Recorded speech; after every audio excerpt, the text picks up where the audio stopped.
The music stopped at midnight, and so did the groom's footsteps. The wedding of Tunde Adeyemi and Amaka Nwosu had been the kind that Lagos remembered for years, a celebration drenched in color, noise, and the kind of spectacle that blended old tradition with modern ambition. In the wide courtyard of the Nwosu family compound, hundreds of guests swayed to the sound of drums and trumpets, the air thick with the aroma of roasted goat, suya, pepper soup, and steaming jollof rice. Women in gale of gold and emerald shimmered like waves under floodlights, while men in agbada embroidered with silver thread clapped their hands in rhythm with the bada drummers. Children darted between chairs, clutching bottles of malt and puff-puff, their laughter puncturing the night's grandeur. Yet beneath the sparkle, a quiet undertone throbbed, as if some people danced too loudly to mask their unease. Tunde, tall and striking in his cream-colored agbada, carried himself with the poise of a man born for admiration. His dark skin caught the reflection of stage lights, his jawline sharp against the shadows, his smile wide but never lingering too long on any single person. When he placed his hand on Amaka's shoulder during the reception dance, the crowd sighed at their beauty, the kind of pair that seemed lifted straight from a storybook. Amaka, in her beaded lace gown, her jewel rising like a crown, glowed not only with bridal joy, but with the fierce dignity of a woman determined to make her marriage the anchor of her life. Her laughter rose above the drums, rich and melodic, but her eyes often lingered on Tunde with a questioning softness, as though she still searched his gaze for answers not yet spoken. Because behind the music and the praise-singing of griots who hailed Tunde as lion of his house, whispers curled in the shadows. A cousin muttered that the groom's family line was strangely vague. No uncles or aunts had come forward.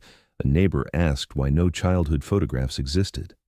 An elder recalled that his parents' graves were never visited, that even their origin was clouded. These whispers moved like harmattan dust through the compound, visible only when the light struck just right. Amaka's family had noticed long before the wedding day, but love, that dangerous intoxicant, had quieted their suspicions.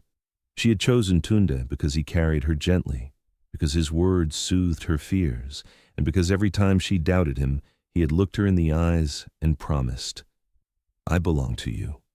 As the night deepened, the celebration thundered on. The master of ceremonies, sweating under bright lights, called for another dance, another toast, another round of spraying crisp naira notes into the air. Amaka's father raised his glass with pride, and her mother whispered prayers of protection. The courtyard pulsed with joy, but suddenly, just as the clock ticked toward midnight, a shiver of silence spread through the gathering. The lights flickered once, then twice, before the compound was swallowed in total darkness. Gasps erupted, chairs scraped, the drummers faltered mid-beat. Some guests laughed nervously, muttering about NEPA and the unreliability of Lagos electricity, while others whispered that such power cuts at a wedding could only be an omen. In the confusion, cell phones lit up like scattered fireflies, their glow revealing startled faces. Someone shouted for the generator to be switched on, and after a long, stretching moment of uneasy dark, the floodlights roared back to life. The music resumed hesitantly. Laughter forced itself back into the air, but the rhythm had changed. In that small pocket of confusion, Tunde had leaned close to Amaka, pressed a kiss against her cheek, and whispered that he needed to step away for a moment. She, still flushed with the warmth of dancing, nodded without thinking, assuming it was something small, perhaps a phone call or a private breath of air. She watched him step through the crowd, his tall figure weaving easily between clusters of guests, and then he was gone. 10 minutes passed, then 20, and when she realized he had not returned, a nervous tightness gripped her chest. At first, she told herself he was speaking with a friend, maybe meeting with the men arranging the convoy, or even changing into a second outfit. She excused herself, slipping out of the crowd, and asked one of the groomsmen if they had seen him. Their puzzled expressions deepened her unease. The minutes crawled, and soon the whispers grew. Someone checked the CCTV feed from the rented security cameras, but the screen showed only static during the blackout. The footage leading up to midnight seemed intact, but the very moment he walked toward the gate, The feed glitched, skipping frames as though the tape had been tampered with. One of his groomsmen tried calling him, but the phone was switched off. Another went to the car park, only to return pale and shaken. Tunde's jacket lay on the back seat of the car, his wallet still inside. Panic seeped into the air. Guests clustered in small groups, voices hushed and frantic. Some claimed it was a kidnapping, that Lagos had become too dangerous for weddings of people who looked wealthy. Others whispered darker tales, that Tunde had planned this, that he had staged the disappearance to humiliate the Nwosu family, that he had never truly loved Amaka. A few older women murmured about curses, about weddings where spirits interfered, about families who carried bloodlines that refused to bless unions. Amaka searched every corner of the compound herself, her beaded gown dragging across the floor, her eyes swollen with disbelief. She called his name until her voice cracked, but no answer came back. Her father shouted at the guards, demanding answers.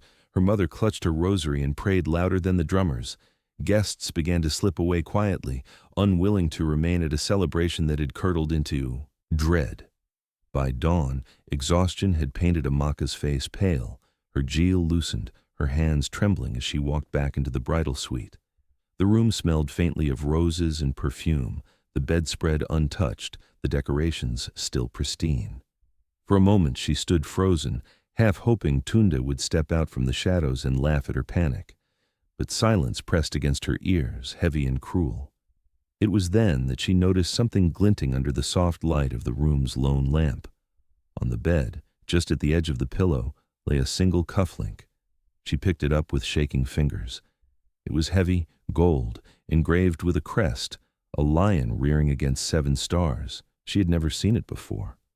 On the bridal bed lay a cufflink engraved with a lion and 7 stars.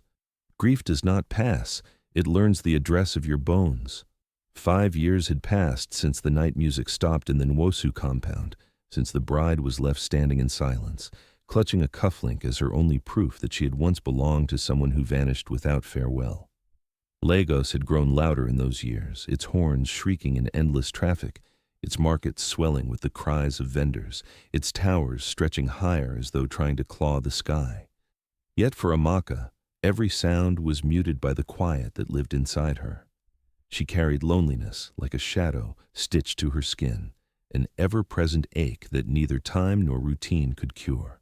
By day, she stood in front of her literature class at the public secondary school where she taught, her soft voice rising and falling as she read aloud lines of Achebe or Soyinka, her students watching with wide eyes. She smiled for them, sometimes even laughed, because children deserved light. But the moment the bell rang and she was alone again, the silence of her own life closed in like a tide. At night she sat by her window in her one-bedroom flat in Surulere, listening to the drone of generators and the barking of stray dogs, wondering where Tunde had gone. Had he chosen to leave her? Was he alive somewhere under another name? Or had the ground itself swallowed him, carrying his secret into the soil?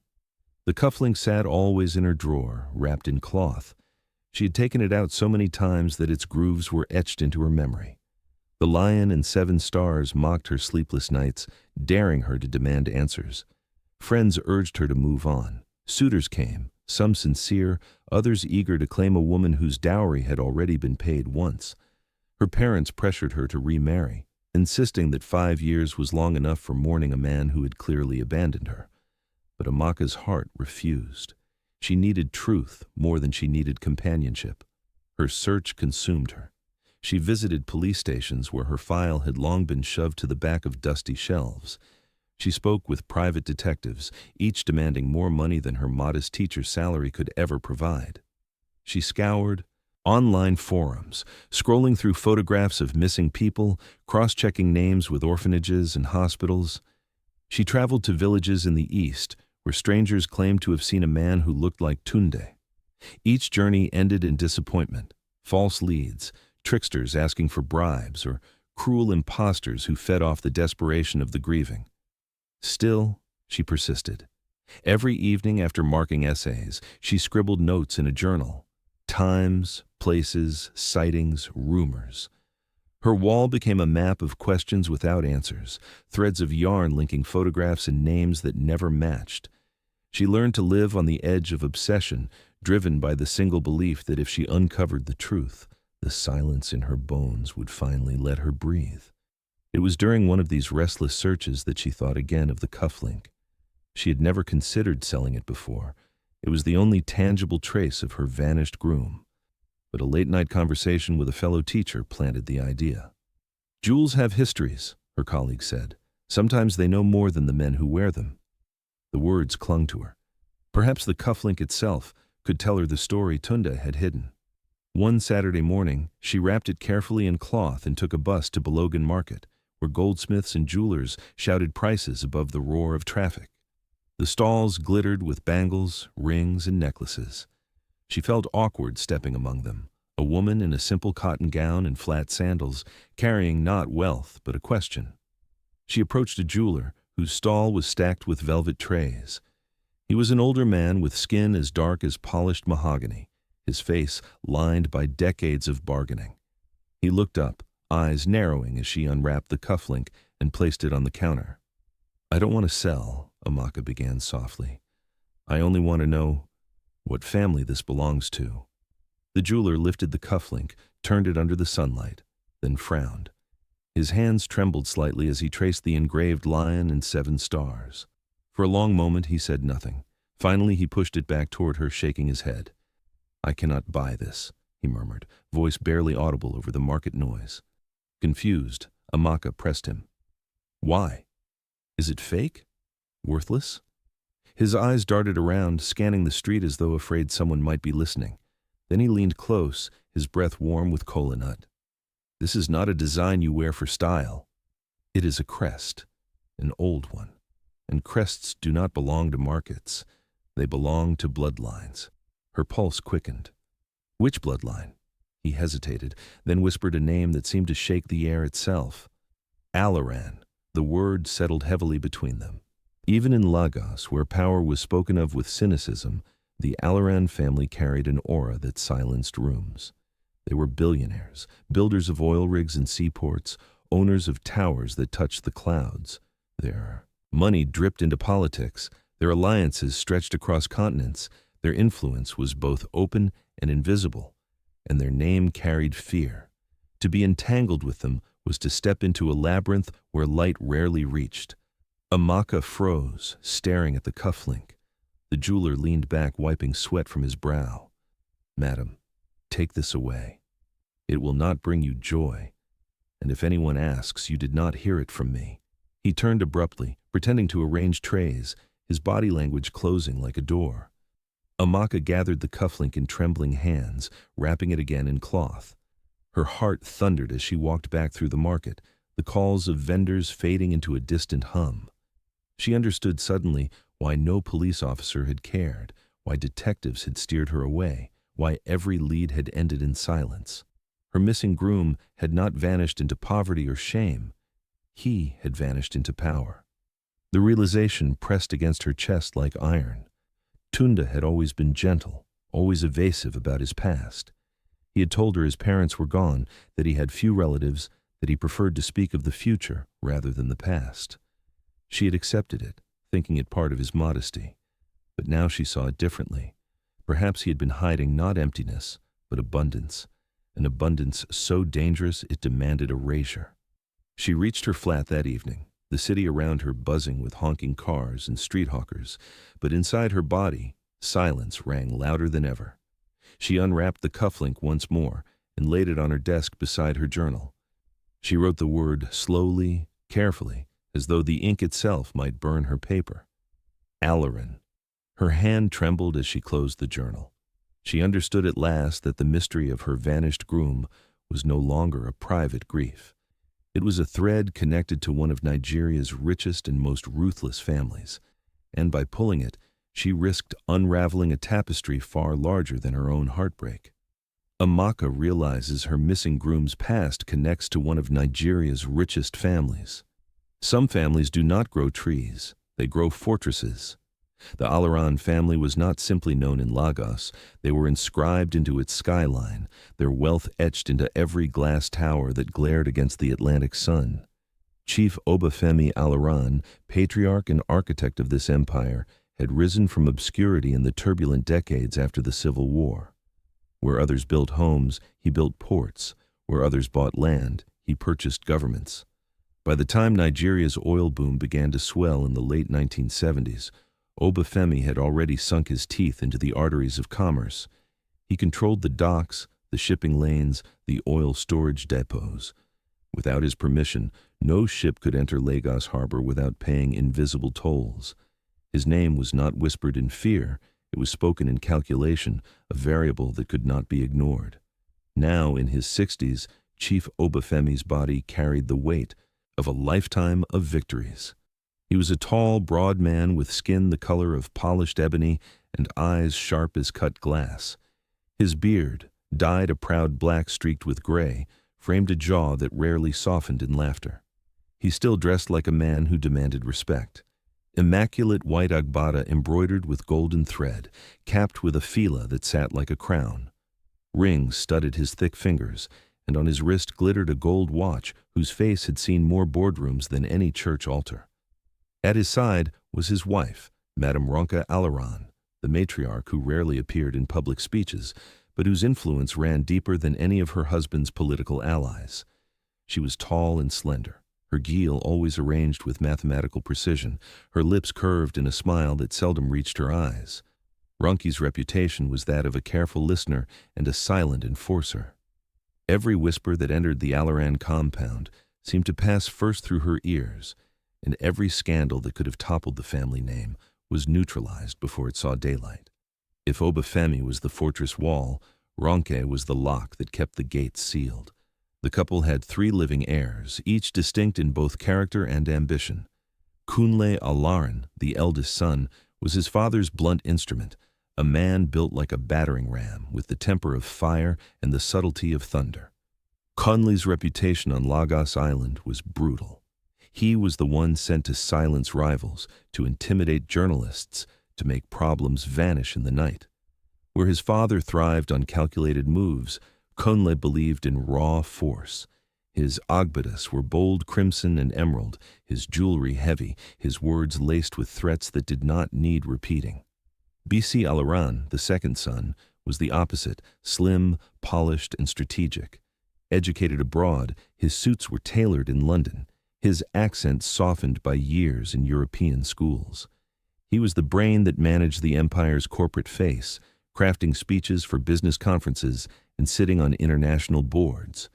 Bisi was his father's strategist, the one who knew how to launder reputation as easily as money.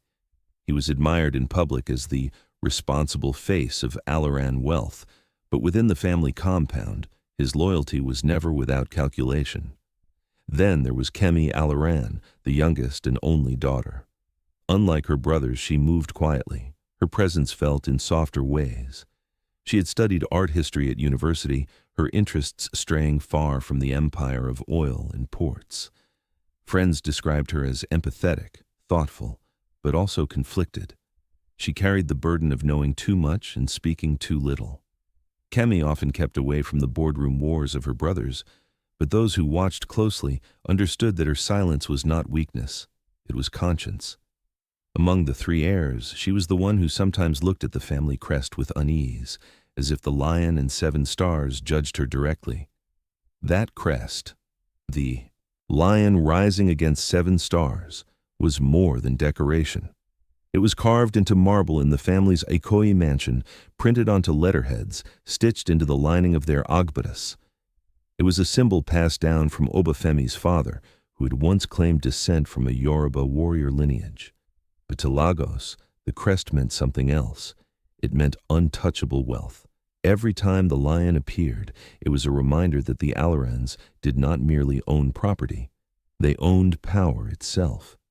Yet behind the shimmering surface of towers and oil rigs lay shadows. The Alaran Empire was built on intimidation as much as it was on contracts. Stories swirled like storm clouds. A rival businessman who vanished after challenging a port deal. A community displaced overnight, their land seized for development. A journalist whose printing press mysteriously caught fire days before publishing an exposé. These tales were never proven, but in Nigeria, Absence of proof was not absence of truth. Everyone knew the Alarans had ways of making problems dissolve. Still, one rumor persisted louder than the rest, the rumor of a child lost decades ago. Some said Obafemi had fathered a son before his marriage to Ronke, a child born in secrecy whose existence was erased to preserve political alliances. Others claimed that the child had been smuggled into an orphanage under another name, then sent abroad. Whatever the version, the story of a missing bloodline lingered like smoke. The Alarans denied it fiercely, of course. Official histories listed only Kunle, Bisi, and Kemi as heirs. But in backrooms and markets, whispers spread. There was once another. Ronke, the matriarch, was the fiercest guardian against this rumor. She was said to have once declared, "Legacies are not given, they are controlled." And indeed, every scrap of evidence that might have tied Obafemi to a forgotten child had disappeared from public record. Yet the persistence of the rumor suggested the truth had not been buried deep enough. It was into this fortress of wealth, corruption, and carefully guarded secrets that Amaka's discovery pointed. Sitting alone in her small flat, she stared at the cufflink, now wrapped and unwrapped so many times that its grooves had become as familiar as her own fingerprints. The jeweler's words echoed in her ears. Alaran.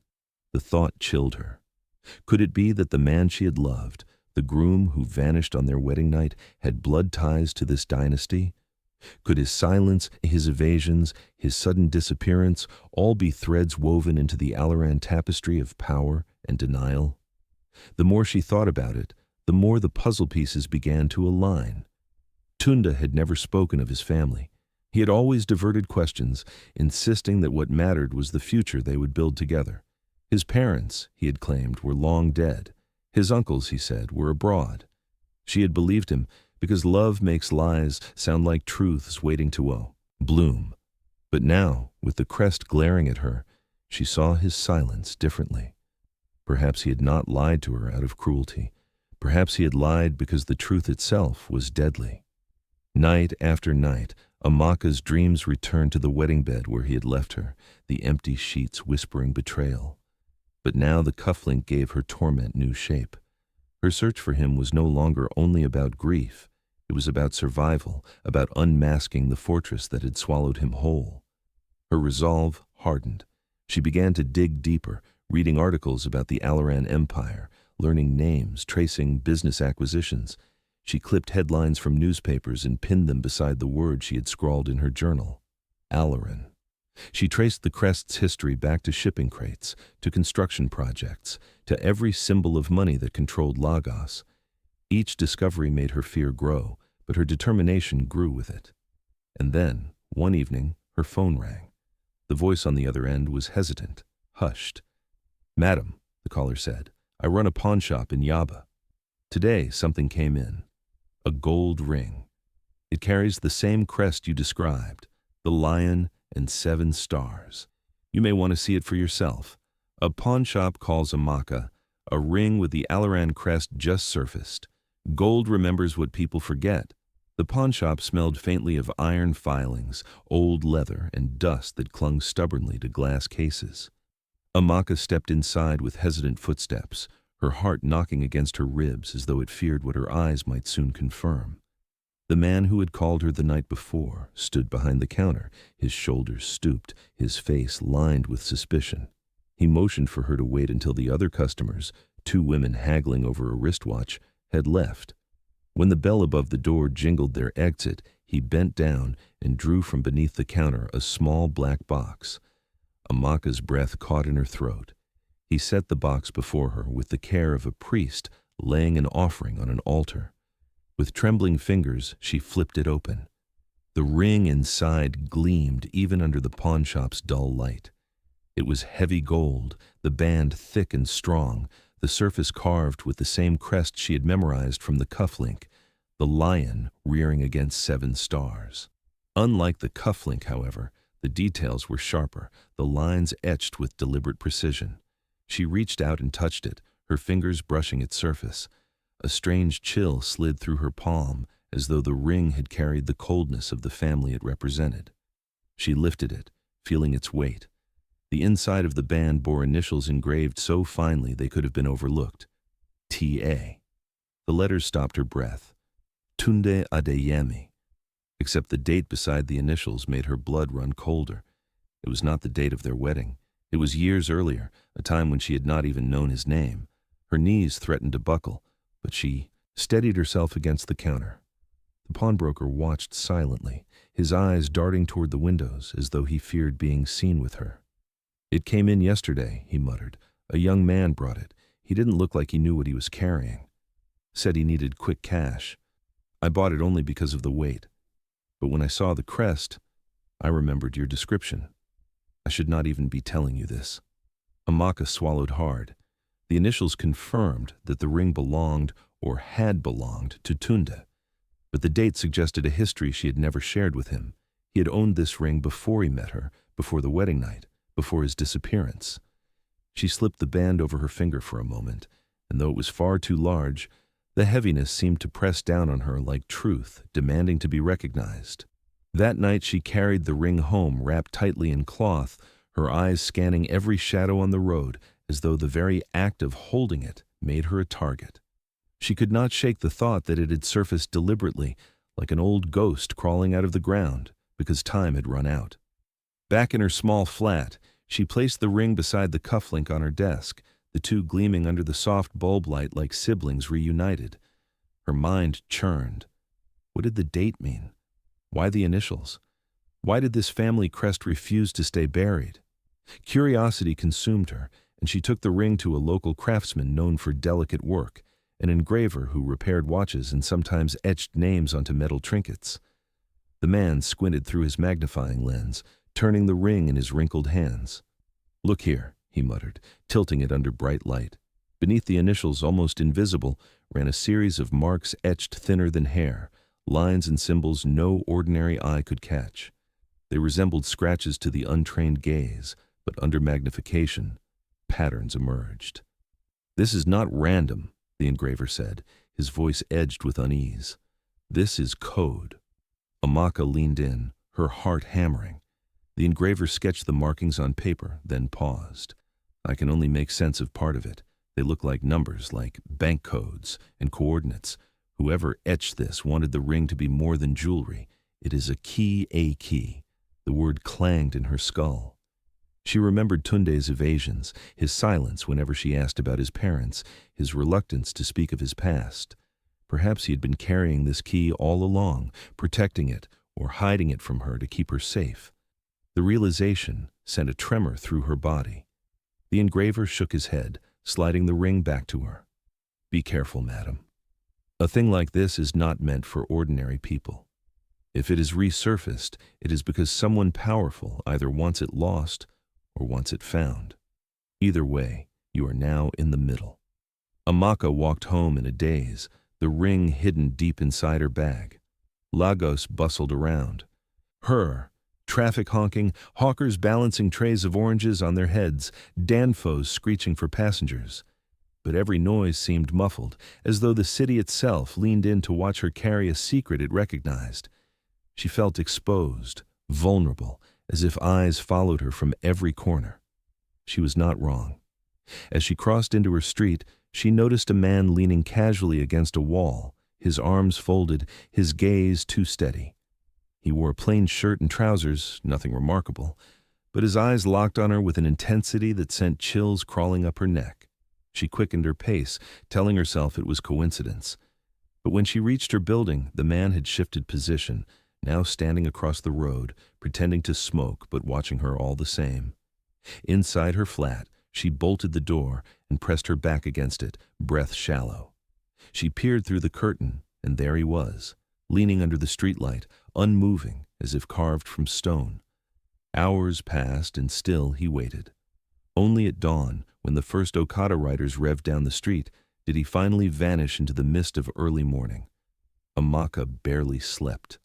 Her mind reeled with fear and questions. Why now? Why was the ring surfacing 5 years after the wedding, and why were strangers already watching her every step? By evening, exhaustion pressed on her body, but her determination burned sharper than fatigue. She returned from school, dropped her books, and approached her desk where the ring and cufflink lay side by side. She whispered Tunde's name into the quiet, half prayer, half accusation. "What have you hidden from me?" As though in answer, a soft sound reached her door, paper sliding against wood. She froze, heart pounding, then moved cautiously forward. An envelope lay at her threshold, plain and unmarked. She picked it up with trembling hands, tore it open, and pulled out a single photograph. Her breath left her body. It was Tunde, or rather, a younger version of him. Same sharp jawline, same serious eyes. But the background of the photograph was unmistakable. The sprawling gardens of the Alaran estate, with its carved marble fountain and lion-emblazoned gates. He had stood there years before, at ease, as though it were home. An envelope appears at her door, a photo of young Tunde at the Alaran estate. Change a child's name, and you change the shape of his future. The photograph lay on Amaka's desk like a flame that refused to die. She turned it over again and again, running her fingers across the glossy paper, tracing the edges of Tunde's younger face, as though by touch alone she could draw him back. The background gnawed at her even more than his likeness, the unmistakable gardens of the Alaran estate, the lion crest carved into stone behind him, the wealth of a dynasty that had nothing to do with the modest man who once laughed with her under the Lagos sun. If he had walked there, if he had belonged there, then everything she thought she knew about him was a shadow of truth. The man who vanished on their wedding night was not simply Tunde Adeyemi. He had been someone else before, perhaps someone the Alarans had wanted to erase. The thought pushed her into motion. The next morning, Amaka requested a day's leave from her school, claiming illness, and set out for the city archives. Her stomach churned as she crossed the busy streets, clutching the photo in her bag and the ring wrapped in cloth. Every time she felt footsteps too close behind, she glanced back, half expecting the shadowy man from the night before. But no one followed. The archives were a sprawling colonial building, its walls stained with age, its air heavy with mildew and dust. Rows of cabinets stretched like silent soldiers, each drawer stuffed with files that held fragments of forgotten lives. Amaka explained her request carefully to the clerk. She wanted records of orphans taken in during the late 1980s and early 1990s, children sponsored by corporate foundations. The clerk, bored and half listening, waved her toward the stacks. Hours passed as she sifted through brittle papers. Her eyes burned from squinting at faded ink, her fingers raw from flipping fragile pages. And then she saw it. A name. Tayo. A boy admitted at age 5, no parents listed, no origin beyond the vague word foundling. Her breath caught. A black and white photograph was stapled to the file. The boy's face leapt out at her, rounder, softer, but unmistakable. The same eyes she had stared into on her wedding night, the same curve of lips. It was Tunde. Except here, in the brittle silence of the archive, he was called Tayo. She pressed a hand against her chest, steadying her racing heart. The file, however, did not read like others she had seen. Pages were missing, some lines were blotted out, margins carried notes that looked deliberately altered. Most telling of all was the sponsorship section, supported by the Alaran Foundation. Her stomach tightened. There it was, the name that had haunted her since the cufflink. The records showed Tayo had lived at the orphanage only briefly. A few months later, a large donation was made to the foundation that ran it. After that, Tayo was transferred to private guardianship. No further details were given. The handwriting itself changed on the page, the ink darker, as though someone else had stepped in to rewrite the boy's fate. The silence of the room grew unbearable. Amaka folded the file closed and asked the clerk if there were any living staff from that time. The clerk shrugged but muttered of a woman, Mama Esther, retired now, who had worked at the orphanage for decades before her health gave way. Finding Mama Esther was no easy task, but Amaka's persistence drove her through winding streets and dead ends until, late in the afternoon, she stood before a small bungalow in Agege. Laundry fluttered on a line out front, and an elderly woman with a headscarf sat on the porch, shelling groundnuts. When Amaka introduced herself and explained why she had come, Mama Esther's hands stilled. Her eyes, clouded but still sharp, studied the photograph of young Tayo. For a long time she said nothing. Then, with a sigh that seemed to carry the weight of decades, she whispered, "Yes." I remember this boy Amaka leaned forward. "Please, tell me everything." Mama Esther's voice was low, as though walls themselves could betray secrets. She told of a boy brought suddenly to the orphanage, no family background, but money attached to his care. He was different, she murmured, quiet, observant. His eyes asked questions he never spoke aloud. He clung to me for weeks, afraid of shadows that followed him. She paused, her hands trembling. Then one day men came in fine clothes. They were not police, not officials. They spoke to the director in hushed tones. That night, the boy was taken. They said he had been chosen for private sponsorship, but I knew better. I saw the fear in his eyes when they led him away, and soon after, the orphanage received sealed envelopes, large donations, too large for a single child's care. Her words fell like stones in Amaka's chest. Tayo had been plucked out of the orphanage by force disguised as philanthropy, and those sealed envelopes had carried the fingerprints of the Alarans. Amaka asked if Mama Esther remembered any detail, names, vehicles, documents. The old woman closed her eyes as though summoning ghosts. I remember one thing, a car, black Mercedes, plate number covered with cloth, and the crest on the envelope that brought the donation. A lion surrounded by 7 stars, the same crest, always the same. Amaka's hands shook as she showed Mama Esther the cufflink and the ring. The old woman recoiled at first, then nodded grimly. Yes, that is it. That family owns his name. And if you are asking questions now, child, then you are already in danger. Amaka tried to steady her voice. Do you know what became of him after that night? Mama Esther looked away, eyes misted with sorrow. I never saw him again, but I heard whispers. That he grew up under another name, that he tried to run away more than once, that he was both inside and outside the family that claimed him. If he is the man you loved, then his disappearance is not mystery. It is survival. The words struck Amaka with both pain and clarity. For years she had thought Tunde's vanishing was betrayal, perhaps cowardice, but now she saw it differently. He had been a man hunted by his own blood, a ghost manufactured by power, a life rewritten by the Alarans. The sun dipped as she left Mama Esther's porch, the streets of Agege glowing orange under the evening light. The photograph of Tayo felt heavier in her hand. The truth was no longer distant rumor. It was bone and blood, sealed in files and whispered by those who remembered. When she returned home, she pinned the boy's photograph. Beside her notes, drawing a line from Tayo to Tunde and from Alaran Foundation to erased heir. Her journal began to resemble not grief, but evidence. Yet as she sat back, exhaustion pulling at her, Mama Esther's final words echoed in her ears. The old woman had gripped her hand at parting, her voice low and urgent. Child, she had said, you have awakened sleeping dogs. They do not forgive. Be careful where you walk. The caregiver warns her, you've awakened their sleeping dogs. Ink is a blade some men fear more than bullets. The warning from Mama Esther echoed in Amaka's mind long after she returned to her small flat. You have awakened sleeping dogs. Every creak of the floorboards made her tense. Every shadow outside her window felt like an intruder. Yet the discovery of Tayo's file had hardened her resolve.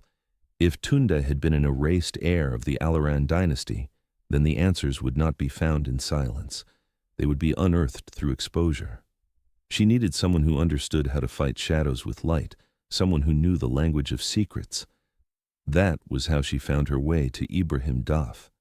Ibrahim's name was spoken with a mixture of admiration and fear in Lagos's circles of power. He was not just a journalist, he was a man who had bled for his words. Years ago, his exposé on oil bunkering cartels had nearly cost him his life. A scar running across his cheek bore testimony to the night he was attacked outside his printing press. They had beaten him, burned his manuscripts, and left him for dead in a ditch. But he had survived, and in surviving, he had become something the powerful dreaded even more. A man unafraid. Amaka reached out to him through a contact at her school, a teacher whose brother worked at a small independent paper. She expected to be turned away. Why would a man like Ibrahim risk his neck for the grief of a schoolteacher? But when she explained, her voice trembling as she mentioned the crest, the cufflink, and the ring, the reply was immediate. Come at once. They met in a cramped newsroom lit by buzzing fluorescent tubes. The air smelled of ink and old paper, the walls plastered with headlines that screamed of scandals most Nigerians had forgotten. Ibrahim sat at a battered desk, his figure commanding even in simplicity. He was tall, lean, his dark skin etched with the scar that drew across his cheek like a permanent question mark. His eyes were sharp, restless, as if they scanned every corner of a room even while fixed on you. He wore a faded shirt rolled at the sleeves, and when Amaka entered, he greeted her with a nod rather than words, as though speech was wasted until evidence was on the table. She laid out the cufflink, the ring, and the photograph. His gaze lingered longest on the ring. He fetched a magnifier from his drawer, tilting the band under its glass. Minutes passed in silence, broken only by the scribble of his pen as he noted symbols. Finally, he leaned back, exhaling through clenched teeth. This, he said, tapping the ring, is not just jewelry. It is a cipher, Amaka swallowed. A cipher for what? Bank trusts, Ibrahim replied. Look here, the numbers etched along the inside are structured like IBAN codes. And here, these sets resemble coordinates. I've seen similar engravings before, usually among families who hide their wealth in offshore vaults. He paused, eyes narrowing. The Alarans are famous for this. They spread their fortune across continents, Zurich, Cayman, Singapore. But all of it ties back to Lagos. The board rules of their empire make every heir's claim a matter of blood and possession. If there is another Alaran child alive, that child's very existence is a weapon. Amaka gripped the edge of the desk. You mean Tunde? Ibrahim studied her, weighing her resolve. If he is who you say he is, then yes. The moment his blood is proven, the empire fractures. Half their fortune could be tied to him, and that, madam, is why they would rather erase him than acknowledge him. The words chilled her. For 5 years she had thought of Tunde's disappearance as abandonment, a man fleeing love. Now, before her, the narrative shifted again. He was not just a missing groom, he was a suppressed heir. Ibrahim leaned closer, his voice low. I tried once to publish a story about the Alarans. Not about children, but about their oil contracts. Do you know what happened? He turned his face so the scar caught the light. They sent men to silence me. They nearly succeeded. I still walk with a limp some days. That is what this family does. They do not fight with courts. They fight with shadows and knives. Amaka shivered, but her eyes did not waver. Then what do? We, Ibrahim raised a brow. This is your story. I only hold the pen, she forced herself to breathe. I want truth, whatever it costs. His expression softened just slightly, as though her resolve reminded him of something long buried. He nodded. Then you must secure proof. Not whispers, not photographs. Proof. Blood cannot lie. A DNA test linking your missing groom to Chief Obafemi Alaran. Without it, all we have are dangerous suspicions. Amaka thought of the wedding night, of Tunde's jacket abandoned in the car, his phone dead, his cufflink left on the bed. Was there anything left of him that could be tested? The despair pressed against her chest like iron, but Ibrahim's words had planted a seed of possibility. He leaned back, eyes still sharp. If you want to survive this, you must understand one thing. The Alarans have guarded their dynasty for decades. They erase threats before they can speak. If you pursue this path, you will become their enemy. And enemies do not live long. His scar caught the light again, the silent punctuation to his warning. Still, Amaka straightened her shoulders. I have lived 5 years, with silence. Death cannot frighten me more than ignorance. For the first time, Ibrahim allowed himself the shadow of a smile. Then perhaps we will write something worth bleeding for. They worked late into the night, poring over the engravings on the ring. Ibrahim cross-referenced the numbers with his database of leaked banking information. Each sequence confirmed his suspicion. Alaran family trusts, disguised under shell companies, spread like a web across the globe. The coordinates pointed to shipping warehouses, construction sites, even estates in Ikoyi. Together, they formed a map of hidden wealth. But it was the board rules, he explained, that cut deepest. The Alaran Empire is not like others, he said. Their fortune is bound by a charter written decades ago. It requires acknowledgement of every legitimate heir. If one surfaces, the power balance shatters. That is why the matriarch Ronki guards the family with such ferocity. She knows blood can undo everything. Amaka stared at the ring, the initials, the date, the cipher. All this time, Tunde had carried not only love but danger on his finger. Perhaps his silence, his vanishing, had been the only way to shield her. As she left the newsroom that night, the streets of Lagos hummed with their usual chaos, but every honk, every shout felt distant. She clutched her bag tighter, knowing the weight of the ring and cufflink had shifted. They were no longer relics of grief. They were keys to war. Back in her flat, she bolted the door and sat at her desk, exhaustion weighing heavy. The city had quieted outside, the hum of generators fading into the distance. She reached for her journal to record the night's revelations when a soft sound interrupted her. A thud at the door, paper sliding against wood. Her breath caught. Slowly, she rose and opened it. An envelope lay on the floor, unmarked. She carried it inside, her fingers trembling as she tore it open.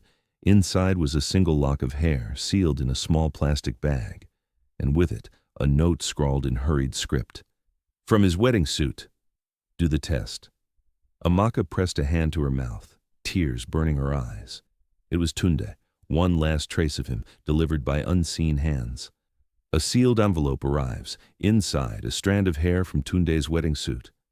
The sweetest tea can hide the bitterest leaf. The Alaran estate rose like a fortress carved from marble and glass, its gates towering with iron bars adorned by the family crest, the lion and 7 stars gleaming gold in the afternoon sun. Inside those gates, Madame Ronke Alaran was hosting one of her renowned charity teas, a gathering where Lagos's elite women pretended to sip Earl Grey and discuss philanthropy while trading information sharp enough to wound. For decades, Ronk had ruled these teas the way her husband ruled boardrooms, with elegance that concealed steel, with charm that masked a warning. Amaka had no invitation, no place among the jeweled wives, and perfumed widows who filled the estate gardens. Yet, desperation makes its own paths. Disguised in a borrowed lace wrapper and gel, she followed a small catering team into the service entrance, her heart pounding. Inside the hall, waiters in crisp uniforms hurried past, balancing trays of pastries and porcelain teapots. She adjusted her jeel, lowered her gaze, and slipped into the garden where the tea was underway. The scene shimmered with opulence. White tents stretched across manicured lawns, silk cloths draped over round tables, crystal clinking in delicate hands. Women sat in circles, their laughter tinkling like wind chimes, their words carrying undertones of politics and scandal. And at the center of it all, seated beneath a canopy of flowers, was Madame Ronka herself. Ronk was a vision of controlled power. Her gala was a towering masterpiece of coral and gold, her wrapper glimmered with sequins that caught the sun, and her smile was warm enough to melt suspicion, but never her authority. Every woman at the table deferred to her with subtle tilts of the head. Every laugh rose in response to hers. She was the queen of this carefully curated court. Amaka took a seat at the farthest edge, pretending to pour tea for herself, her pulse hammering as she searched for courage. She had not come for small talk. She had come to look into the eyes of the woman who had erased Tunde from history. It did not take long for Ronke's gaze to find her. Those eyes, sharp, measuring, dark as oil, slid across the garden until they locked onto Amaka. A pause rippled through the air. Then, with a gracious smile, Ronk lifted her teacup and said, "My dear, I do not believe we have met. What family do you represent?" The garden grew quiet. Dozens of eyes turned toward Amaka. She forced her lips into a polite curve. "I'm only a teacher, madam, not of any family name worth your mention, but I came because I'm curious." Ronke tilted her head. "Curiosity can be charming in children. In adults, it is dangerous." She sipped her tea, her gaze never wavering. "What is it you are curious about, my dear?" Amaka's fingers clenched the edge of her cup. The words nearly died in her throat, but she remembered Ibrahim's scar, Mama Esther's trembling warning, the lock of Tunde's hair sealed in plastic. She steadied herself and said softly, "About a boy named Tayo. About a cufflink with your family crest. About a ring engraved with the same lion and stars." For the first time, Ronk's smile faltered. It was only for a fraction of a second, a ripple on otherwise smooth water, but Amaka saw it. Her eyes flashed, sharp, dangerous, unmistakable dread hidden beneath control. She set her cup down with deliberate calm. "Some stones," Ronk said, her voice like silk hiding thorns, "are better left unturned. Do you know why? Because when you overturn stones, you invite the scorpions beneath to sting you." The women around the table tittered, nervously, unsure whether to laugh or stay silent. Amaka kept her gaze steady. "And what happens when the scorpion is already loose, madam?" The silence that followed was thick as fog. Ronke studied her, lips pressed into a faint line, before she clapped her hands softly. Two security men in black suits appeared at once, their movements efficient, their eyes cold. "Escort this guest," she said, her tone calm but final. Amaka rose, her dignity intact though fear burned in her stomach. The guards flanked her, guiding her toward the exit, their presence more warning than violence. She walked with her head high, refusing to show defeat. As they led her past the servants' quarters, a hand brushed against hers. Startled, she glanced down. One of the housemaids, a young woman with tired eyes, slipped a folded photograph into Amaka's palm. Their gazes met only for a second, the maid's expression urgent, pleading. Then she turned away, disappearing into the kitchen. Amaka hid the photo in her wrapper until she was safely beyond the gates, her heart pounding as she hurried back into the chaos of Lagos streets. Only when she was back in her flat did she dare unfold it. It was an old staff photograph, yellowed with age. A group of workers stood in front of the Alaran mansion, drivers, cleaners, guards, maids. And there, on the far edge, stood a boy with eyes she knew too well. Younger, thinner, but unmistakably Tunde. On the back of the photograph, scrawled in rushed handwriting, were words that froze her blood. "Keep him away from Kunle." She sat back, her mind spinning. Someone inside the Alaran household wanted the truth revealed. Someone brave or desperate enough to risk slipping evidence into her hand. And the warning was clear. Kunle Alaran, the violent heir, was the greatest danger of all. Amaka realizes someone inside the family wants the truth out. In some rooms, names are worth more than breath. The Alaran boardroom was not just a chamber of glass and polished mahogany. It was a theater where power rehearsed its own survival. On the wall behind Chief Obafemi hung the lion and 7 stars crest in hammered bronze, glaring down at every man and woman who dared sit at the table. The air smelled faintly of leather and imported cigars, the kind of scent designed to remind visitors that fortunes had been minted here and lives destroyed with a signature. On this day, however, the atmosphere was not calm authority, but quiet panic. Kunle and Bisi sat across from each other, their father presiding at the head like a weary emperor. Shareholders dialed in through glowing screens, their voices tense, impatient. Rumors had spread, rumors of a lost heir, whispers that a ghost from the family's past might still breathe. Kunle's jaw was clenched, his thick fingers drumming against the table. He wore crimson agbada, heavy chains glinting at his neck, his anger barely leashed. "We must end this talk now," he growled. "Before it crawls further." Bisi leaned back in his tailored gray suit, his tone smoother but no less lethal. "Rage does not end whispers, Kunle. Strategy does. We will draft emergency clauses, tighten the board charter, redefine succession. If anyone dares claim blood, the law will bury them before they step into court." Their father shifted uncomfortably, his eyes shadowed. "Law cannot bury what is visible. If proof appears, then we erase it," Kunle snapped. His eyes burned with the same ferocity that once made rivals vanish overnight. "This so-called heir will be crushed before his name reaches daylight." The legal team, seated at the far end, nodded stiffly. Already they had begun preparing contracts, loopholes, clauses buried in jargon, all designed to invalidate any late-born claim. But even as they spoke, the unease in the room deepened. Shareholders had caught scent of fracture.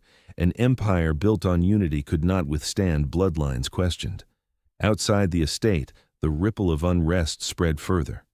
Business journalists speculated about missing archives. Social media accounts whispered about Alaran's secrets, fueling hashtags that gained traction by the hour. The lion in 7 stars crest, once a symbol of untouchable might, now appeared in memes that mocked rather than feared. While the family scrambled in boardrooms, Amaka sat across from Ibrahim in the cramped newsroom, the cufflink and ring gleaming under a desk lamp. Ibrahim's scar caught the light as he leaned forward, voice taut with urgency. "We need proof before their gala," he said. "The gala?" Amaka asked. "Next week, the Alarans will host a grand gala in Ikoyi to reassure investors and silence the market. They will parade their wealth, their unity, their power. If we have nothing solid before then, the story dies. They will crush every whisper under champagne and chandeliers." Amaka swallowed. Proof. Not just a ring, not just a photograph, not even a strand of hair. She needed irrefutable evidence, a document, a DNA test, something that tied Tunde, or Tayo, directly into the Alaran bloodline. And time was running out. That night, she returned to her flat, exhaustion pulling at her bones but her determination unbroken. The streets outside were unusually quiet, the air heavy as though Lagos itself held its breath. She unlocked her door, stepped inside, and froze. Her books were scattered across the floor, drawers yanked open, clothes tossed like debris. The air reeked of sweat and intrusion. Her desk lay overturned, her journal torn in half, pages strewn like wounded soldiers. Panic surged through her veins as she rushed to the corner where she had hidden the ring box. It was gone. Her heart pounded. She dropped to her knees, searching under the bed, the table, the shelves. Gone. But then, relief flickered. She had hidden the ring itself separately, tucked deep inside the lining of her handbag, a habit born of paranoia that now saved her. They had taken only the box. The key still remained with her. But her relief evaporated when she saw the note. Pinned to her wall with the blade of a kitchen knife was a scrap of paper, written in bold, jagged scrawl. "Walk away, or you'll join him." Her breath hitched, and her knees weakened. The room seemed to close in, every shadow threatening, every silence louder than screams. Whoever had ransacked her flat had not only searched, they had watched. They knew. She staggered back against the wall, clutching her bag where the ring was hidden. The warning echoed in her chest, cruel in its clarity. Join him, join Tunde, join the vanished. But fear did not drown her. It sharpened her resolve. She pressed the ring tighter in her grip, whispering into the empty room, "No, I will not walk away." Not now outside, the city roared on, indifferent to her terror. But inside Amaka's flat, the war for truth had begun in earnest. The thieves left behind a warning: walk away, or you'll join him. The richer the party, the heavier the lies. The Alaran Heritage Gala was not just an event. It was a spectacle designed to remind Lagos that power was a performance as much as it was a possession. Chandeliers dripped light like frozen rain from ceilings high enough to swallow echoes. Musicians in white tuxedos filled the marble hall with high-life melodies, while the scent of champagne and imported perfumes mingled with the spicy undertone of jollof and peppered snails served on golden trays. Guests moved like constellations in motion, their faces hidden behind glittering masks, silver feathers, jeweled half-covers, Venetian porcelain painted with lion motifs. In a city where wealth was already theater, tonight was opera. Chief Obafemi sat at the head table, his agbada embroidered with golden lions, his laughter booming above the music. Madame Ronke, elegant in emerald, ruled the room with glances sharper than words. Kunle stalked near the edges, restless, his crimson mask unable to disguise the fury simmering in his movements. Bisi mingled with foreign investors, voice smooth, promises spilling like wine. Kemi, quiet as always, drifted at the edges, her mask simple, her eyes shadowed with thought. For the Alarans, this gala was more than celebration. It was a shield. Whispers of heirs, of cracks in their dynasty, had grown louder. Tonight, they would smother them beneath glitter and spectacle. But into this garden of masks walked Amaka. She wore no diamonds, no sequined lace, only a borrowed black gown that clung modestly to her frame and a plain mask trimmed with gold. She moved with careful steps, each one timed to blend into the crowd of servers and late arrivals. Her pulse hammered as she clutched her handbag, where the ring lay hidden in its secret lining. By her side, Ibrahim's voice murmured through the tiny earpiece she wore. He was outside in a van, his laptop glowing, live streams ready. His scarred face bent over. The keyboard, every keystroke a weapon. "Camera feed is live," he whispered. "I can see you. Keep moving. Don't draw attention." The hall shimmered before her, jewel-toned gowns, bow ties, laughter rehearsed for effect. She slipped between clusters of guests, lifting a flute of champagne she would not drink, her eyes darting constantly. Every moment felt like stepping into a den where lions lounged behind velvet curtains, claws hidden but sharp. And then she saw him. At first, she thought it was another hallucination of grief, a trick of light and longing. But the man by the security door, in a plain guard's uniform, moved with a grace she knew by heart, broad shoulders, sharp jaw, eyes that once looked at her across a wedding altar. Tunde. Her breath caught, her world tilting. 5 years of silence collapsed into a single heartbeat. He stood half in shadow, his face partially obscured by the cap of his uniform, but when his eyes lifted to hers, the air between them seemed to hum. Recognition struck like lightning. Their reunion was wordless, charged, impossible. She wanted to run, to throw her arms around him, to demand why. But he raised a finger subtly to his lips. Not here. His gaze was fierce, urgent, warning. She froze, tears burning her eyes beneath the mask. He shifted slightly, his hand brushing his belt in a signal. Wait. But the silence of their exchange could not remain unnoticed forever. Kunle, restless predator that he was, prowled the edges of the hall. His eyes scanned constantly for threats, for cracks in the facade, and when he caught sight of Amaka, his gaze narrowed. He did not yet know her identity beneath the mask, but suspicion was his nature. Amaka's pulse quickened. She forced herself to turn away, blending into a group admiring an ice sculpture carved into the shape of the family crest. But when she risked a glance back at Tunde, his jaw was clenched, his posture rigid. He had seen Kunle too. The music swelled, dancers spun in the center of the hall, masks flashing like mirrors. Ibrahim's voice crackled in her ear. "Careful. Kunle is watching you. Don't break pattern. Keep breathing." She tried to focus, to pretend she was just another guest, but every nerve in her body screamed with the presence of Tunde so close, unreachable. Memories of their wedding night flooded her, his lips on her cheek, his whispered promise, his vanishing steps. And now, here he was, a ghost dressed as a guard. Kunle moved closer, his eyes like knives beneath his crimson mask. 2 guards shifted behind him, following his line of sight. The air thickened. Suddenly, a shrill sound cut through the music. A fire alarm blared, red lights flashing across marble and chandeliers. Guests screamed, confusion erupting as waiters dropped trays and masks shifted in panic. The perfect masquerade shattered in an instant.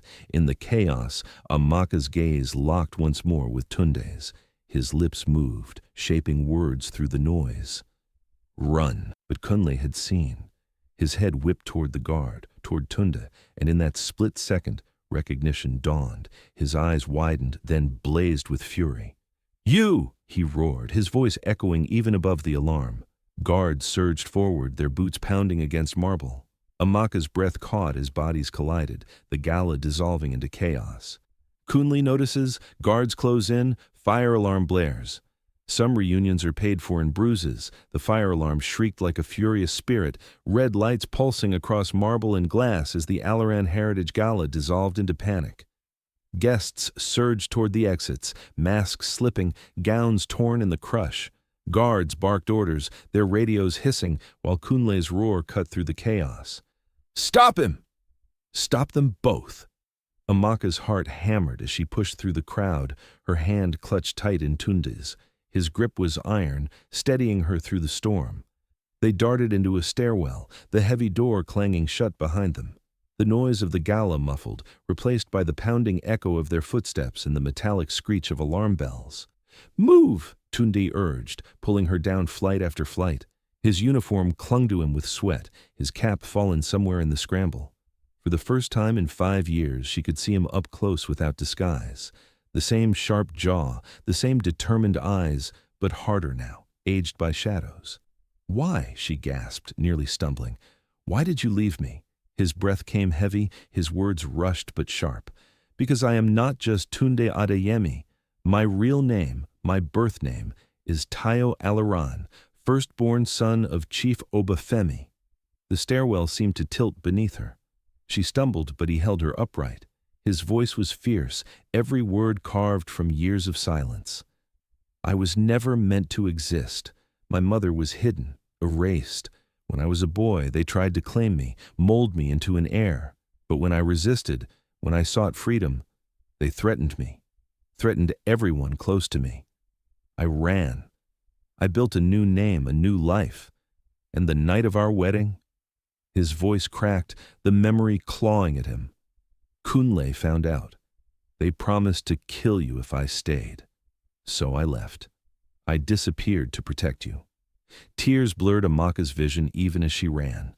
5 years of grief, of anger, of betrayal unraveled into something more complex, more unbearable. He had not abandoned her. He had sacrificed himself for her survival. "I became what they least expected," he said bitterly. "A shadow inside their own walls, a guard in their compound, invisible among the uniforms, watching, waiting. Surviving gunshots cracked above, bullets ricocheting off concrete. Shouts echoed down the stairwell. Kunle's men had followed. "Down!" Tunde pushed her against the wall as sparks flew, the air thick with gunpowder. They bolted again, bursting through a lower door into a corridor lined with glass windows that looked out onto the estate gardens. Outside, chaos reigned, guests spilling into the night, sirens wailing as fire trucks barreled toward the gates. "Keep going," he urged. Amaka's lungs burned, but adrenaline drove her legs. Every corner seemed to echo with the pound of boots, every shadow threatened capture. Still, she clung to his hand, unwilling to let him vanish again. They stumbled into a storage hall, the walls lined with crates of champagne and folded chairs. For a moment they paused, gasping, their bodies pressed close in the dim light. Amaka touched his arm, trembling. "You should have told me," she whispered. His eyes, dark and pained, met hers. "And watched them kill you?" "No, Amaka. Loving you meant silence. But silence cannot last forever." The door behind them rattled, guards pounding. Tunde grabbed a fire extinguisher, smashing a side window. Glass shattered outward into the night, shards raining onto the grass below. "Jump," he ordered. Amaka's breath caught. It was a drop of 2 stories. But the pounding at the door left no choice. She climbed through, her hands trembling, and leapt. The grass struck hard but held, her ankle twisting slightly as she landed. Pain seared, but she rolled to her knees, gasping. Tunde landed beside her, already pulling her upright. They ran again, weaving through garden hedges as spotlights cut across the grounds. Guards shouted, radios crackled. Somewhere inside the estate, Kunle roared with fury. A predator denied his kill. They reached the back fence, jagged with barbed wire. Tunde ripped off his belt, wrapping it around his hands, and pulled the wire apart just enough for her to crawl through. She scraped her arms raw, blood smearing the fabric of her gown, but adrenaline numbed the sting. Tunde followed, his uniform shredded, his breath ragged. On the other side, the night swallowed them into the alleyways of Ikoyi. Sirens wailed distantly, the estate glowing behind them like a burning temple. Amaka leaned against a wall, chest heaving. "What now?"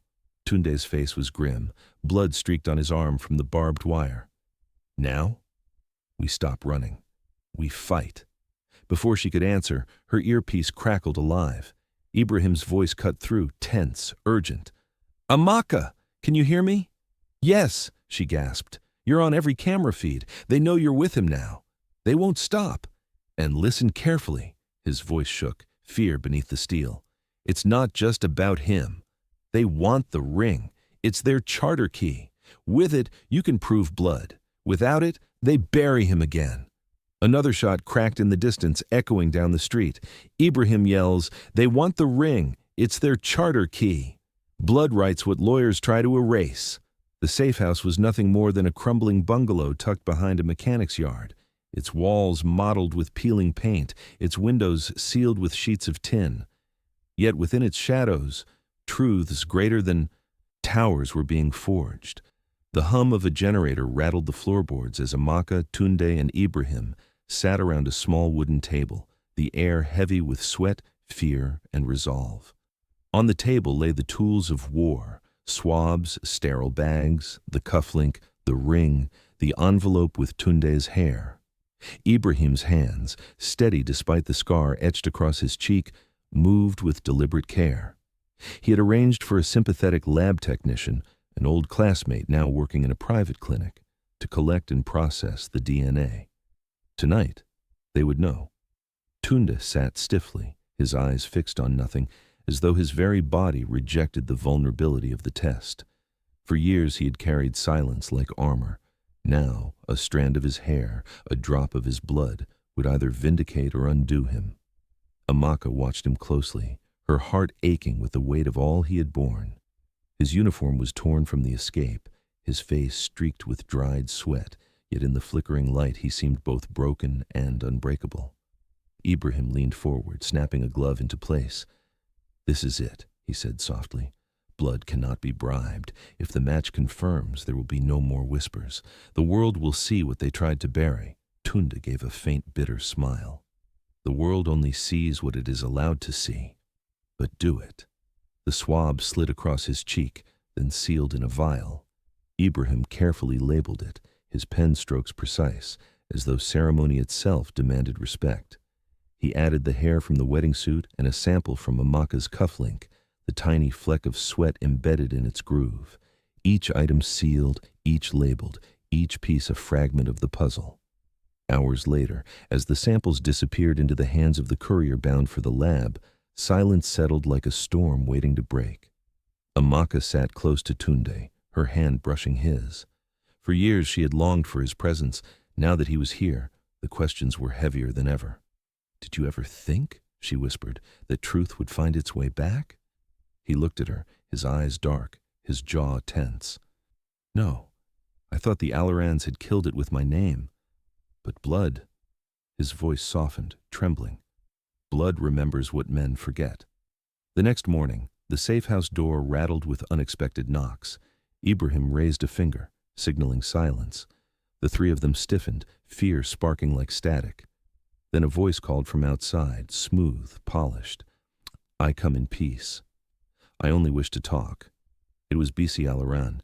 He entered with the calm of a man accustomed to boardrooms rather than battlegrounds. His suit was flawless, his cologne expensive, his mask of civility intact. He looked around the shabby room without disgust, only calculation. "You've stirred a storm," he said, his tone cordial. "But storms can be managed." Tunde rose, fists clenched, but Amaka stepped forward, her voice steady. "What do you want?" BC's eyes lingered on her, assessing. "To offer you peace. Money. Enough for you to vanish. Start a new life far from Lagos. Leave the crest, the ring, the whispers. Let my family mend itself without blood in the streets." Amaka almost laughed, the sound bitter. "You think this is about money?" BC's smile never faltered. "Everything in Lagos is about money, even loyalty, even silence." He reached into his briefcase, sliding an envelope onto the table. Its thickness spoke of foreign bills, currencies that did not wrinkle easily. Amaka pushed it back with a single movement. "No. Blood writes what lawyers try to erase, and this time it will be read aloud." For the first time, Bissy's smile cracked, just a fraction. He gathered his briefcase, eyes narrowing. "Then you've chosen war. And wars against my family are rarely survived." With that he left, his polished shoes clicking against the cracked floor, as though the safe house itself was beneath him. Silence followed. Tunde exhaled sharply, but his eyes met Amaka's with fierce pride. "You could have taken it." lived quietly. Why didn't you? She touched his hand. Because you are not meant to live erased, and because I will not live in lies. That evening, the courier returned, or should have. Hours passed, but no knock came. Ibrahim paced, his nerves unraveling. He made calls, but lines went dead. Finally, his contact at the lab answered with a hushed voice. The servers crashed, files wiped, and the courier, missing. Vanished before he reached us. Amaka's breath caught. Her stomach turned to ice. All our evidence, Ibrahim whispered, his scar seeming to deepen in the lamplight. Gone. If we have no backup, the truth could vanish into silence. The weight of those words crushed the room. Amaka clutched the ring, her fingers digging into its gold. The Alarans were not merely resisting, they were striking back, erasing proof as they had erased Tayo's name. Without backup, the evidence could vanish into silence.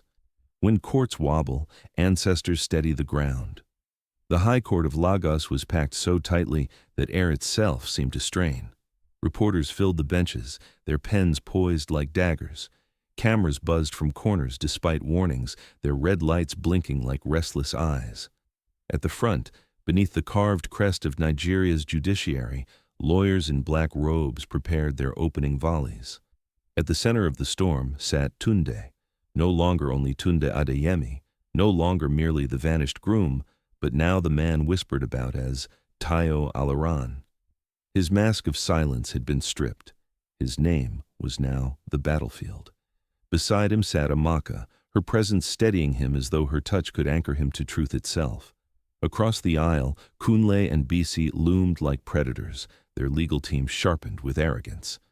And presiding above all, Madame Ronke, her face unreadable, her jewel sculpted like a crown, her presence undeniable. The trial began with words flung like arrows. Forgery, Bisi's lead counsel declared, gesturing toward the ring. An elaborate scheme, a desperate teacher and a disloyal guard seeking wealth that is not theirs. Our evidence is simple, Ibrahim countered, his scar glinting under the lights as he rose to speak for the defense. Blood. The DNA match is undeniable. And this, he held up the golden ring wrapped in cloth, is not a trinket, but the cipher to the Alaran Empire itself. Murmurs rippled through the courtroom. Judges leaned forward. Yet even as the legal duel raged, another gathering was underway far from the gavel's echo. In a shrine deep within the family's ancestral village, elders convened in robes the color of earth. Palm oil lamps flickered, kola nuts and cowrie shells spread before them.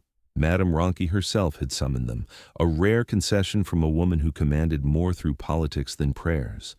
She bowed to their authority now, for tradition could balance what courts could twist. At the shrine, Ronke's voice was low but urgent. The court listens to papers and bribes, but ancestors listen to truth. If blood claims to return, let it be weighed here. The eldest among them, his beard white as salt, nodded gravely. If a son has been denied, let ancestors call his name. Back in the courtroom, Ibrahim laid the final card on the table. He displayed a projection of the ring's engraving, the cipher fully decoded at last. It was more than bank codes, more than coordinates. It was an activation key, biometric lock to one bloodline. This ring, Ibrahim declared, his voice carrying, was designed not only to hold secrets, but to demand proof of blood. It requires the firstborn son's biometric to open the vault it protects. No one else can wield it. A collective gasp swept through the chamber.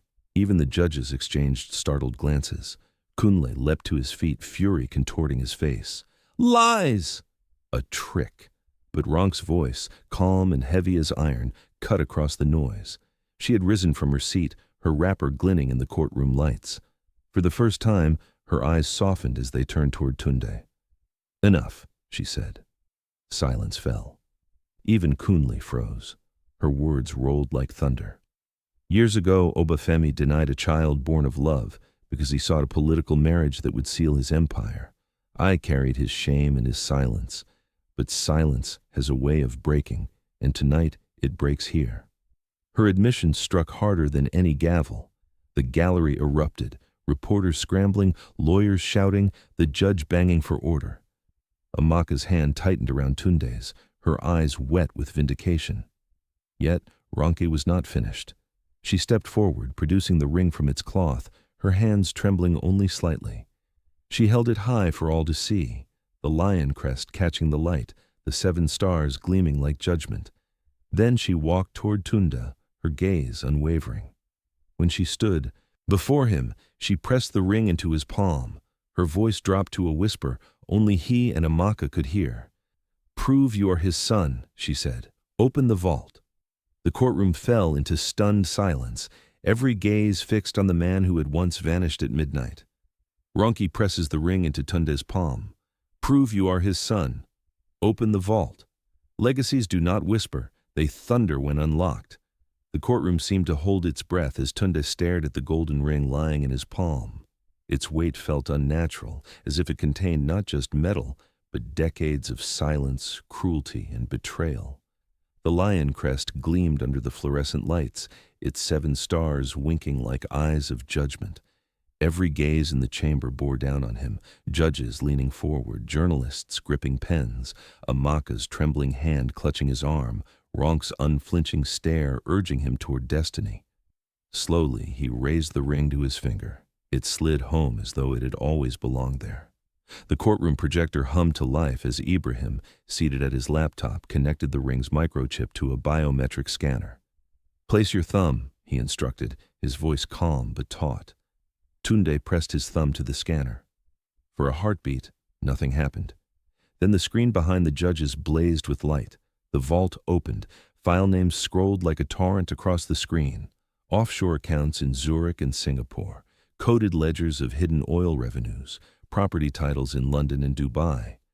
Share certificates revealed false fronts for controlling stakes in companies that had masqueraded as independent. But it was not the money alone that gripped the room. It was the faces, the voices captured within. A folder labeled confidential.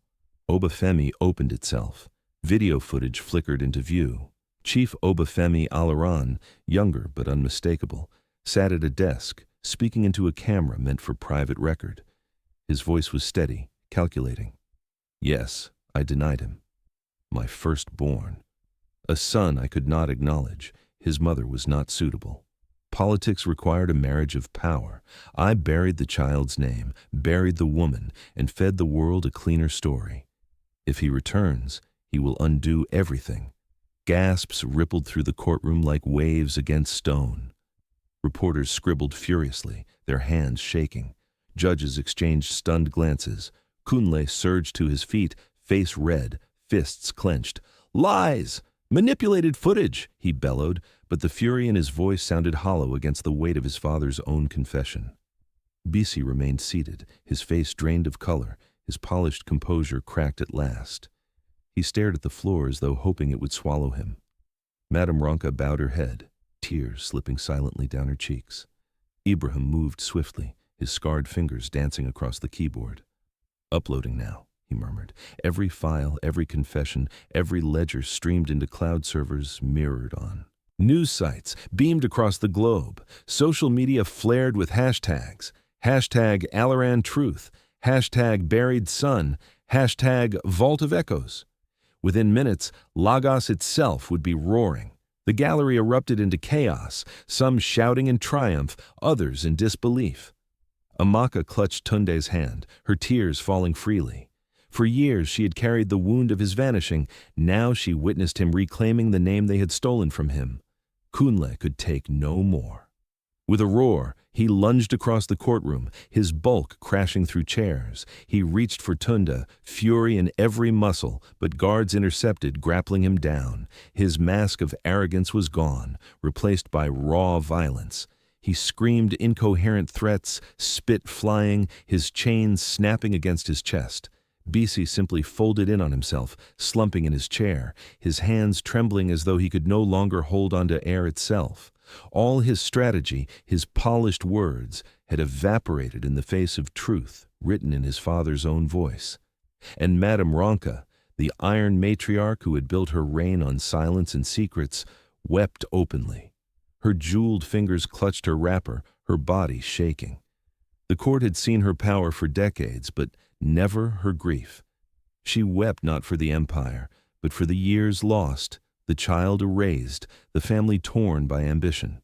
The judges banged their gavels for order, but the chamber had already spun beyond control. Outside, reporters surged through the gates, their cameras flashing, their microphones lifted like spears. Then came the heavy stomp of boots. The doors burst open. Police in dark uniforms stormed into the courtroom, their rifles slung, their authority unmistakable.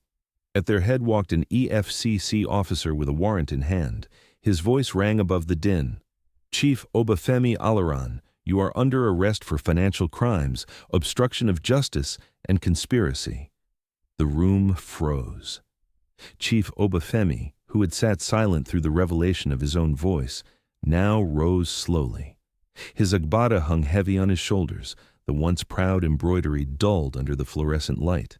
His face, once so commanding, seemed aged in an instant. He looked at his son, his true firstborn, with something between defiance and recognition. But he said nothing. Cuffs snapped shut around his wrists. The lion of the empire was led away, not with the roar of power, but with the shuffle of a broken man. The empire thundered down. "Police storm in! Chief Obafemi is led away in handcuffs." "A name is a house. You must decide what to keep inside it." The city of Lagos did not sleep in the days that followed Chief Obafemi's arrest. Newspapers screamed headlines in bold, "Firstborn denied," "Vault of Echoes," "Dynasty shaken." Radios hummed with debates, markets buzzed with gossip, and social media painted murals of memes and outrage. The lion crest that once symbolized untouchable power was now scrawled on street walls with satire, the 7 stars rearranged into cages. But within the whirlwind of spectacle, something quieter, heavier, was unfolding. The Alaran board convened under government oversight, their fortress of secrecy dismantled. For the first time in decades, shareholders raised questions without fear. The ring, authenticated and proven, had become more than jewelry. It was law, lineage, proof undeniable. With the biometric test verified and DNA results re-entered, Tunde Adeyemi was recognized officially as Tayo Alaran, the unacknowledged firstborn of the family. His name was restored, written back into records that had once scrubbed him clean. Yet recognition was not triumph without scars. Kunle raged from behind bars, awaiting charges for violence and obstruction. Bisi withdrew from public life, his polished facade broken, his silence his only shield. Madame Ronki, still draped in power but drained of triumph, withdrew into mourning, not of her husband, but of the years consumed by ambition's hunger. She avoided cameras, her once commanding voice now soft when she spoke of mistakes written in iron. For Tunde, the settlement came with compromise. He did not demand the empire, nor claim the throne his father had denied him. Instead, the board was restructured, half its wealth redirected into public trusts under EFCC supervision. A dynasty once fueled by secrecy would now fund schools, hospitals, and housing for those it had exploited. The lion crest was stripped from corporate branding, reduced to a museum artifact. Amaka watched him through these days of negotiation, her heart torn between pride and ache. She had dreamed of him returning, yet never like this, not as a man forged by wounds, not as a name carried like a burden. They walked together through press briefings, through corridors lined with flashing cameras, through nights in the safe house where silence pressed heavier than words. One evening, long after reporters had gone and boardrooms had emptied, Tunde stood by the window of their safe house. The city glittered in the distance, its towers bright against the night, its noise a constant tide. Amaka stepped close, her hand brushing his. He did not flinch. "I thought love was the one thing I couldn't keep," he said softly. "But you stayed." Tears pricked her eyes. "I didn't stay. I searched. I carried your name when you couldn't. That was my war." For the first time in years, he let himself fold into her arms, his silence breaking not with words, but with the tremor of his breath against her shoulder. Scarred but not destroyed, they found each other again, not in the perfect joy they had once dreamed of, but in a love tempered by truth. Weeks later, at a public ceremony, the ring was presented to the Lagos State Museum. It lay under glass, the lion crest and 7 stars gleaming under careful light, not as a symbol of dynasty, but as an artifact of justice. School children would file past it, teachers would point, and the story of the denied son would live not in whispers, but in curriculum. This ring, Ibrahim declared at the unveiling, once hid wealth. Now it holds a lesson. Legacy is not what you hoard, but what you reveal. Applause filled the hall, but Tunde and Amaka simply held hands in the back row, their faces turned toward a future not yet written. For Lagos, the moral was simple yet heavy. Wealth fades, towers crumble, but truth endures. A name is not only inheritance, it is responsibility. And when buried names rise, they demand not riches, but reckoning. That night, as quiet settled again over their safe house, Amaka and Tunde sat side by side, no longer bride and vanished groom, but partners forged by fire. She leaned against him, whispering, "We're not done, are we?" He gave a tired smile. Truth never ends. It only waits for the next voice. And as if summoned, a knock echoed at the door. Tunde stiffened, Amaka's hand tightening in his. Ibrahim rose, cautiously peering outside.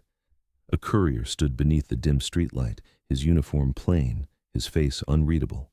He handed over a small package, no explanation, no words.